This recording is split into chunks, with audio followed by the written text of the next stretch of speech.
여러분, 우리 모두는 앞으로 나에게 나의 인생에 펼쳐질 그런 기대감을 가지고 사실 살아갑니다.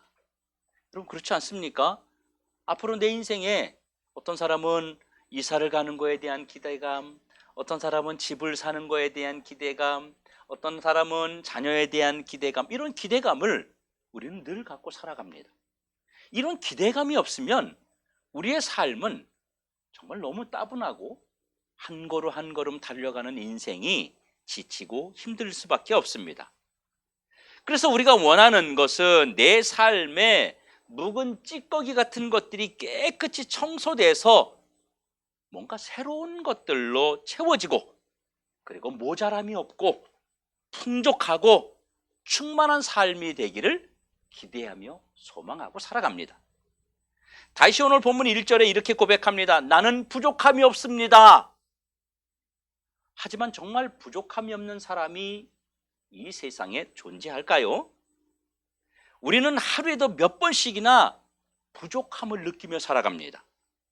육신의 배고픔을 느끼고, 시간의 부족을 느끼고, 사랑의 부족을 느끼고, 여러 가지 내가 원하는 것을 이루어지지 않기 때문에 발을 동동 구르면서 이런저런 부족함을 호소할 때가 많습니다. 우리는 지금 이 순간에도 부족을 느끼고 있습니다. 그런데 다윗은요, 우리의 삶을 비웃기라도 하듯이 나는 부족함이 없어, 이렇게 고백을 합니다. 그렇다면 우리는 늘 부족함을 느끼며 살아가는데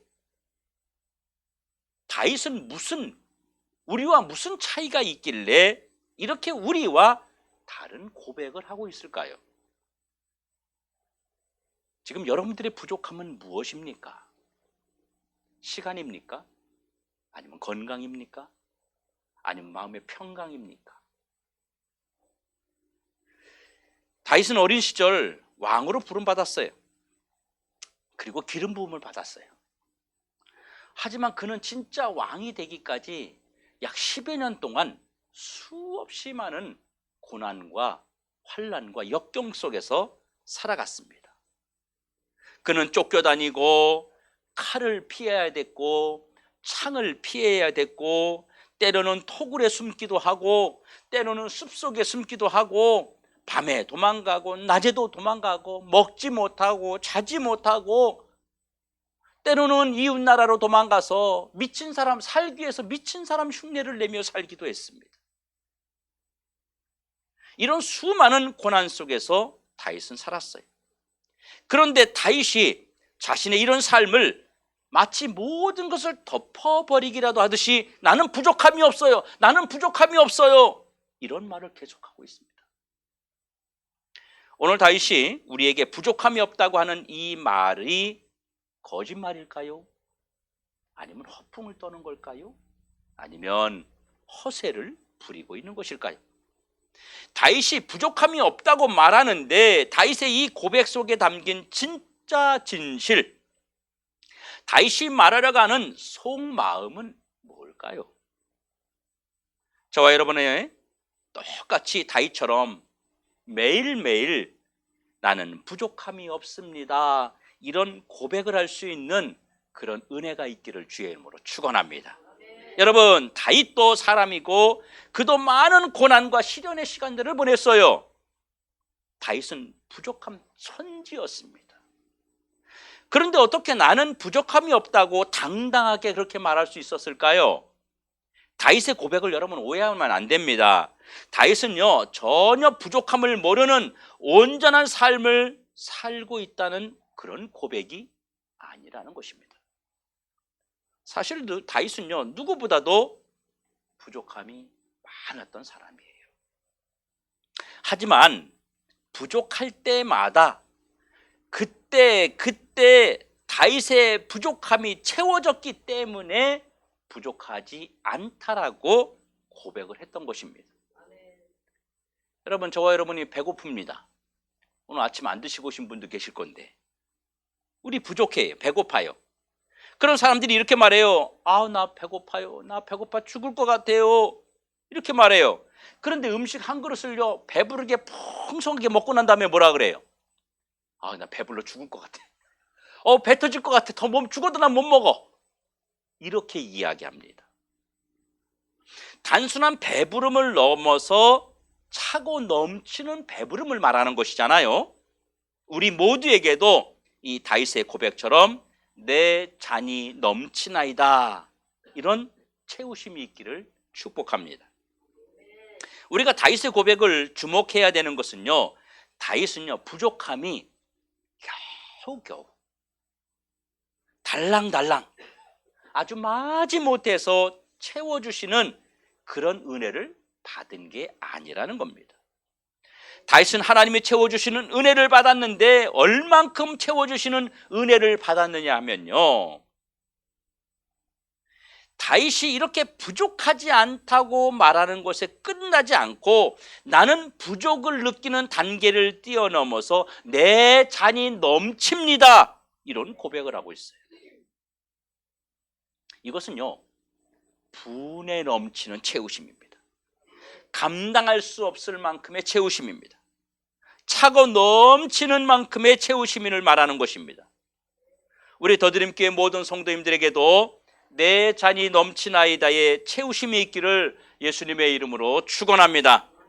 그러면 도대체 다윗에게 내 잔이 넘치는 삶, 내 잔이 차고 넘치는 하나님의 은혜가 임한 비결이 그럼 뭘까요? 다윗은 부족할 수밖에 없고 부족함 투성이었는데도 내 잔이 넘치나이다 라고 고백한 것은 다시 다윗이 여호와 하나님을 목자로 삼고 자기는 양의 모습 그 이상을 절대로 뛰어넘지 않았기 때문입니다. 철저하게 자기는 양의 모습을 가지고 살았어요. 다윗이 늘 이렇게 말합니다. 하나님, 난 아무것도 모릅니다. 난 아무것도 할 수 있는 것이 없습니다. 저는요 먹을 줄도 몰라요. 앞을 볼 줄도 몰라요. 마실 줄도 몰라요. 하나님이 먹여주시고 입혀주시고 재워주시고 도와주세요. 이렇게 철저하게 양의 모습으로 목자를 완전히 의지했을 때 하나님이 다윗의 양됨과 목자를 신뢰하는 정도를 보시고 그에게 내 잔이 넘치나이다 라고 하는 그 복을 주셨다고 하는 것입니다. 그러니까 다윗이 하나님 앞에서는요 무조건 아무것도 모르는 그런 양의 모습을 유지했더니 주님이 이렇게 판단하신 거예요. 아, 다윗은 내가 먹여줘야 되는구나. 안 그러면 다윗은 굶어 죽겠구나. 그래서 주님이 다윗의 잔이 넘치도록 채워주신 것입니다. 이것이 다윗이 체험받는 비결이었어요, 여러분. 비결. 이것이 자신은 양의 모습으로 하나님의 인도하심과 채우심에 대한 전적 의지, 전적 신뢰를 통해서 하나님께 받은 복이었습니다. 다윗은 철저하게 자신의 양됨의 그 자세를 잃어버리지 않았기 때문에 아버지가 그 다윗에게 그의 잔이 차고 넘치는 복을 주었더라, 그 말입니다. 그러면 다윗이 받은 내 잔이 넘치는 복은 그러면 어떤 복이었을까요? 중요하지 않겠습니까? 어떤 복을 하나님이 주셨을까요? 다윗이 이렇게 고백합니다. 하나님께서 나를 쉴 만한 물가로 인도하셨다. 여러분, 이 단어를 잘 생각하셔야 돼요. 쉴 만한 물가라고 했는데 이 쉴 만한 물가가 무슨 뜻이냐면요, 그러니까 지금 다윗을 쉴 만한 물가로 인도하셨다는 말은 지금까지 다윗이 쉬지 못하는 삶을 살았다. 다윗의 부족은 지치고 피곤함이었다. 편안하게 쉴 수 있는 여유가 없었다. 그는 소진되고 그는 탈진된 현실을 피할 수 없었다는 것입니다. 그래서 이런 그를 쉴 만한 물가로 인도하셔서 쉬게 하심으로 다윗의 지침과 피곤을 채워주셨던 것입니다. 여러분, 다윗이 왜 쉬지 못하는 삶을 살았어요? 다윗은 하나님의 이끄심을 받지 못했기 때문에 쉬지 못하는 삶을 살았어요. 다윗에게는 몸과 마음이 쉴 수 있는 은혜가 필요했습니다. 그런데 다윗이 하나님을, 저는 하나님이 데리고 가지 않으면 아무 데도 못 가요, 그러면서 철저하게 믿고 따랐더니 하나님이 너 피곤하구나, 너 지쳤구나, 너 좀 여기서 쉬어야 되겠구나 라고 하면서 하나님이 다윗에게 쉼의 은혜를 주셨던 것입니다. 여러분, 쉬지 못하는 자는요, 천하장사라도 견딜 자가 없습니다. 편하게 쉴 수 있는 여유는 바로 주님이 주신 복입니다. 내가 쉴 만한 물가가 필요했다는 것은 어떤 면에서는요, 탈진된 상태를 말하는 것입니다. 하지만 하나님이 주시는 쉼은 다시 도전할 수 있도록 바로 새 힘으로 채워주시는 것입니다. 이 세상에서는요, 잠자리에서도 쉬지 못하는 사람들이 너무너무 많아요. 요즘엔 불면증으로 시달리는 분이 이렇게 많다 그래요. 여러분들도 그러지 않습니까? 잠 못 잘 때 있잖아요. 자야 되는데, 내일 출근해야 되는데, 내일 해야 될 일이 있는데 잠이 안 오는 거예요. 그러면 어때요, 여러분? 너무너무 괴롭습니다. 그리고 그 다음날 잠깐 1시간, 2시간, 3시간 자고 일어나서는 그 하루 종일 너무너무 피곤하고 힘이 든 거예요. 일에 집중도 안 되고 뭘 해도 쉬고 싶고 눕고 싶고, 그래서 짜증이 나기도 하는 것입니다. 여러분, 그런 분들 있잖아요. 하루 종일 피곤하고 지쳤는데 잠을 못 자는 분들 말입니다. 좋은 침대에서, 비싼 침대에서, 침대는 과학이라고 과학적으로 만들어진 침대에서 눈을 감았지만 쉬지 못하는 자들이 너무 많다는 것입니다. 여러분, 주님이 쉴 만한 물가로 채워주셔야만이 쉴 수 있습니다. 불면증에 시달리는 분들은요, 너무너무 고통스러워합니다.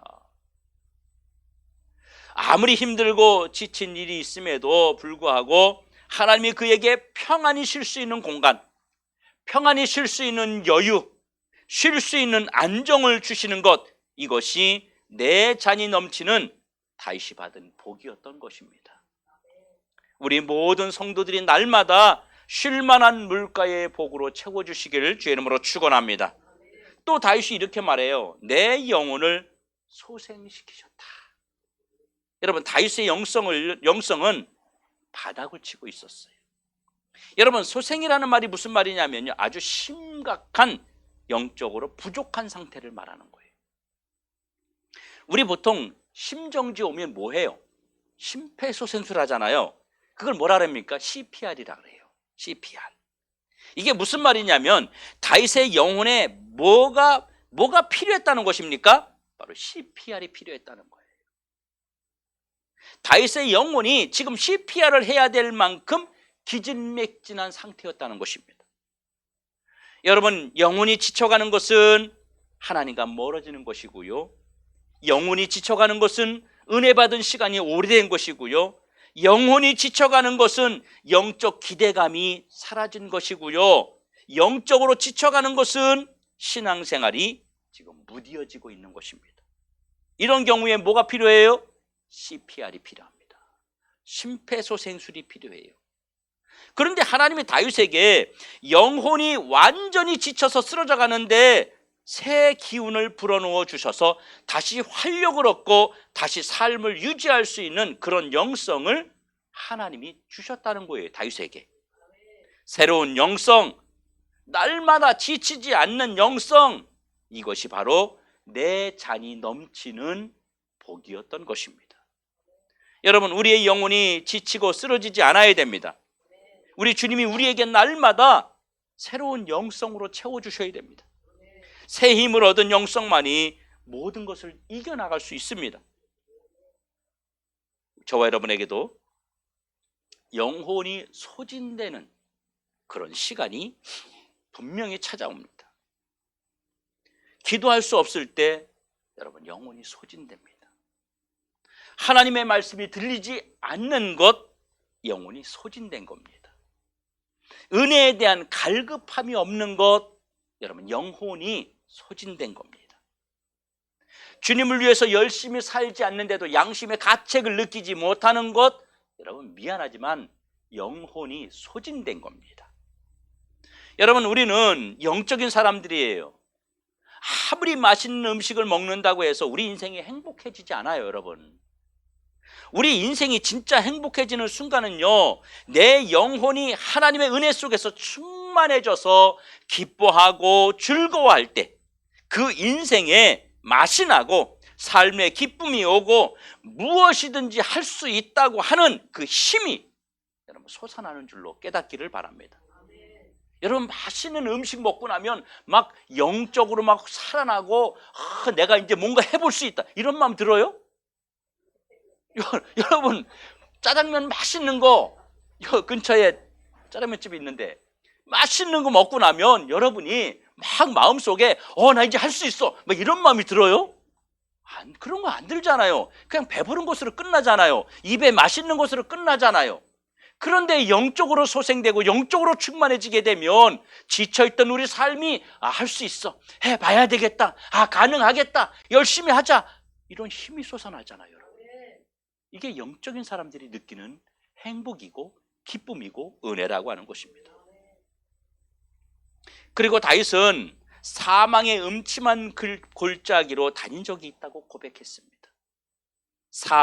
사망의 음침한 그런 골짜기가 뭡니까? 사망의 음침한 골짜기는 여러분 모든 것이 절망적인 상황이었음을 말하는 것입니다. 더 이상 살 길이 없다. 나는 이제 끝이다. 나는 이제 아무것도 할 수 없다. 나는 이제 모든 것을 놓아버려야 되겠다. 이게 사망의 음침한 골짜기입니다. 사망의 음침한 골짜기는요, 두려움과 불안과 공포의 시작입니다. 혼란스러운 시간이고요, 이리저리 헤매다닐 수밖에 없는 시간이고요, 어찌할 줄 몰라서 발을 동동 구를 수밖에 없는 시간입니다. 앞이 안 보이고 어찌해야 될지 마음이 답답한 시간입니다. 이때 나를 이끌어줄 자가 필요합니다. 다윗은 하나님께서 이런 시간에도 어김없이 주의 지팡이와 막대기로 자기를 안위해 주셨다고 고백했어요. 여러분 주의 지팡이와 막대기로 24시간 채워주심으로 모든 위험과 공포를 이기게 하셨다는 거예요. 하나님이 보실 때 저 녀석 저기 그냥 놔두면 꼼짝없이 죽겠구나. 그래서 하나님이 주님의 지팡이와 주님이 가지고 계신 지팡이와 막대기인 무엇을 주느냐? 그를 살릴 수 있는 누군가 아니면 무엇인가를 하나님이 보내주신다는 거예요. 그게 주님이 가지고 계신 지팡이와 막대기입니다. 나에게 어떨 때는 사람의 도움이 필요해요. 어떨 때는 나에게 환경의 도움이 필요해요. 하나님이 그런 막대기를 저와 여러분에게 보내주신다는 것입니다. 그래서 어떤 상황에서도 두려워하지 않는 것입니다.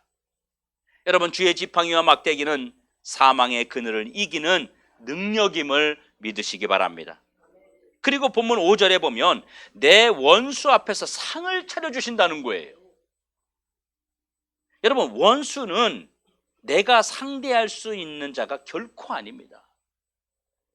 우리가 그러면 어떤 마음이 들어요? 같이 싸운다는 느낌이 들잖아요. 근데 원수 이거는요, 내가 싸워서 이길 수 없는 자일 때 원수란 말을 쓰는 거예요. 이것이 나의 부족입니다. 여러분 연세 드신 분들 그러잖아요. 우리 신옥희 수사님 이야기하다 보면 일제시대도 거치시고 6.25도 거치셨는데 아이고 저 일본 놈들 그냥 아주 막 이러면서 그러잖아요. 그 원수같이 여기잖아요. 왜 그래요? 이길 수 없기 때문이에요. 그들을 이길 수 없기 때문이에요. 6.25 때 인민군들이 와가지고 꼬챙이 들고 막 이런 말씀하시는데 그 원수같이 얘기를 하시거든요. 왜 그래요? 이길 수 없기 때문이에요. 여러분, 원수를 이길 수 있는 힘이 저와 여러분에게는 없습니다. 이것이 바로 나의 부족입니다. 저와 여러분의 부족입니다. 여러분, 그러면 원수가 누굽니까? 나를 대적하는 대상입니다. 나를 무너뜨리는 대상입니다. 그런데 왜 대적을 원수라고 표현합니까? 내가 이길 수 없기 때문이죠. 내가 대적할 힘이 없기 때문에 원수예요. 어떤 분에게는요, 원수가 질병일 수도 있고요, 어떤 분에게는 돈일 수도 있고요, 어떤 사람에게는 내 주변 누군가일 수 있고요, 어떤 사람에게는 문제와 사건과 사고일 수 있습니다. 그런데 중요한 것은 이런 원수들 앞에서 하나님이 상을 차려주심으로 승리자로 채워주신다는 거예요. 여러분, 상을 차려줬다는 말이 무슨 말입니까? 상. 우리 상 받잖아요. 밥상이 아니고 상 받잖아요. 상. 열심히 하고 1등하면 상을 받잖아요. 그 상을 주신다는 얘기예요. 여러분, 소년 다윗이 골리앗과 싸워서 그 거인 골리앗을 무너뜨렸어요.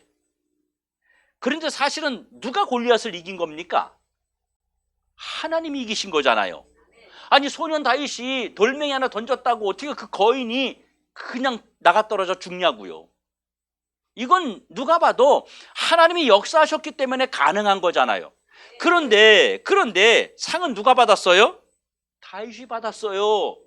다윗이 골리앗을 이겼다고 막 백성들이 또 막 칭송하고 상을 다윗이 받게 된 거예요.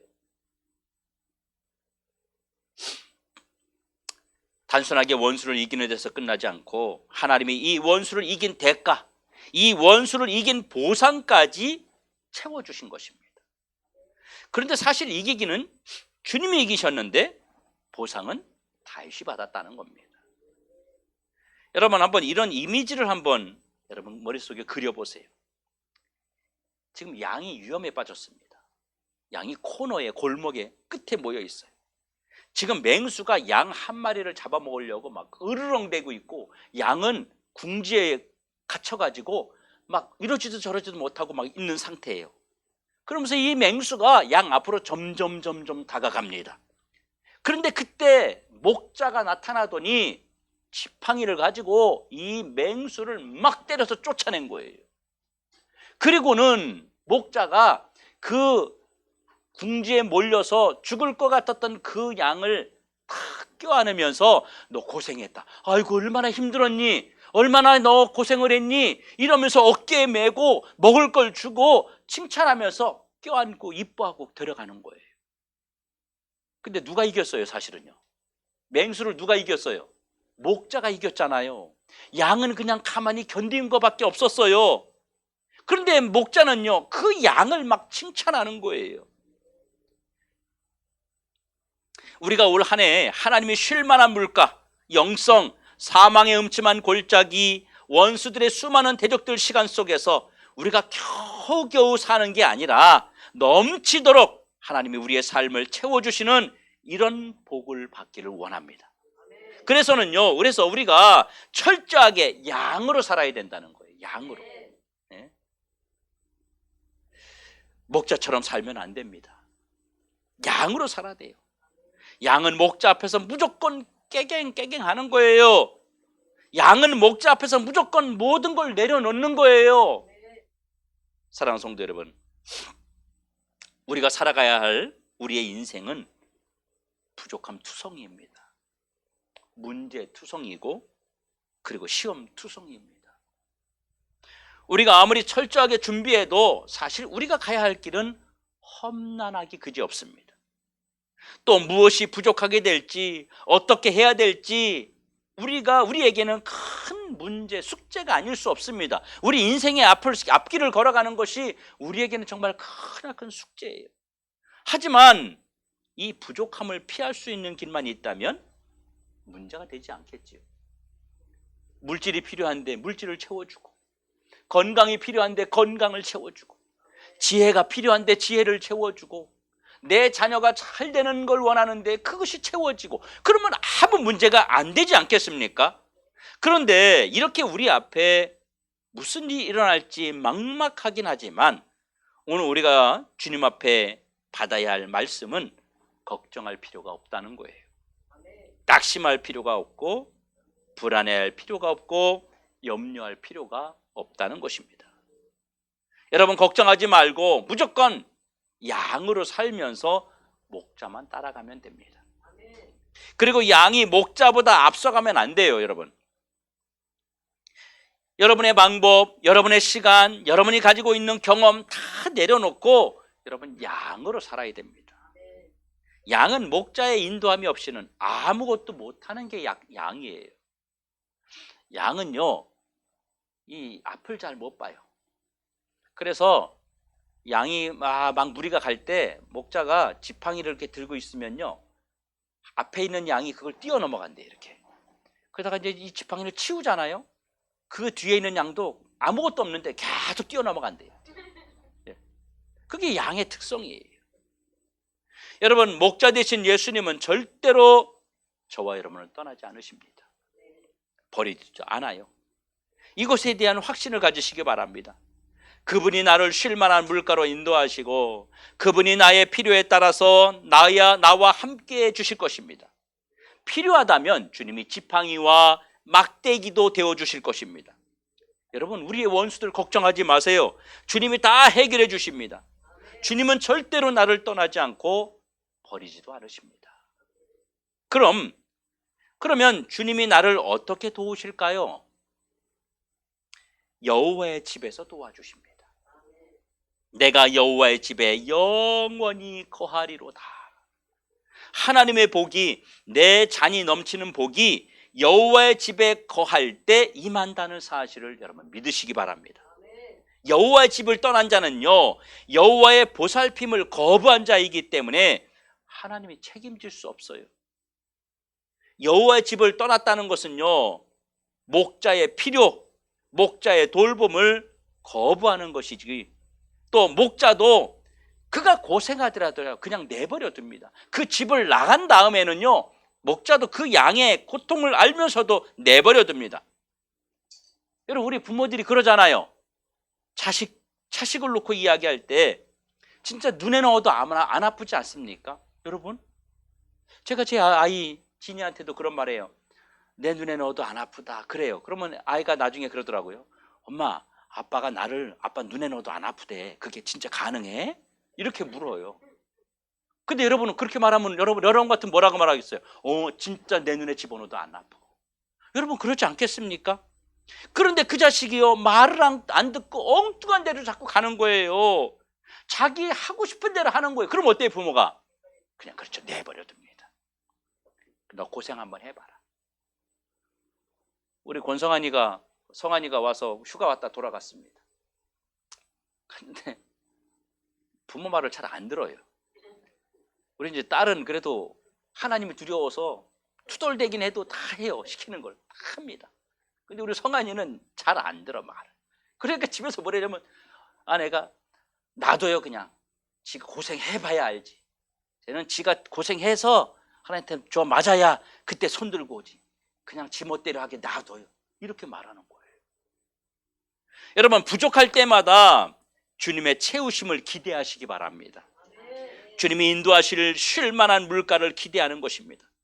주님의 소생시키는 은혜를 기대하는 것입니다. 주님이 가지고 있는 주의 지팡이와 막대기를 여러분 기대하라는 것입니다. 주님이 주실 상을 여러분 기대하십시오.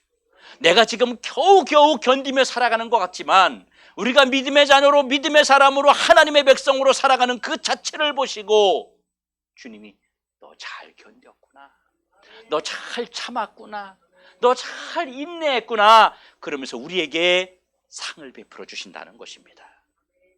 사랑하는 성도 여러분, 우리 철저하게 주일 성수를 여러분 결단하시기 바랍니다. 여호와의 집에서 내 잔을 넘치게 채워주시는 이런 복을 받으시길 주의 이름으로 축원합니다. 여러분, 반드시 양으로 살아야 돼요. 양으로. 하나님의 집에 거하면서 우리는 양으로 살아야 돼요. 하나님의 채우심을 바라보는 양. 아버지가 보실 때도 쟤는 내가 안 채워주면 안 돼, 쟤는 내가 이끌어주지 않으면 안 돼, 이렇게 말입니다. 여러분, 자식들 중에서도 그런 자식이 있잖아요. 그냥 내버려둬. 그러니까 저놈 저놈은 그냥 지가 알아서 다 할 거야. 쟤는 뭘 해도 지 앞가름 잘해. 이런 자식 있잖아요. 그럼 어때요? 덜 걱정해요. 그런데 쟤는 뭘 해줘도 늘 부족해. 이런 자식은요, 자꾸 신경이 가는 거예요. 제가 아는 전도사님 중에 배전사님이라고 있어요. 배전사님. 제가 이름은 이야기하지 않는데, 그분이 그분의 어머니가 김포에 사셨는데, 지금은 이제 몸이 불편해서 시흥에 은행단지 그 옆에 와서 살고 계세요. 자녀들과 함께. 근데 이분의 자녀들 중에 좀 잘난 자녀, 잘 사는 자녀가 있고 어렵게 사는 자녀가 있었어요. 이 노인분이 큰딸 집에 잘 사는 집에 가보니까 집이 너무 좋은 거예요. 근데 뭘 봤냐면 이분은 집에서 로타리만 들거나 아니면 이렇게 텔레비를 손으로 가서 틀어야 되는데 딸 집에 갔더니 리모컨으로 뚝뚝 누르면은 텔레비가 움직이는 거예요. 너무너무 신기한 거예요. 이 어머니가 그 리모컨을 가지고 그 다음 주에 딸 집에 간 겁니다.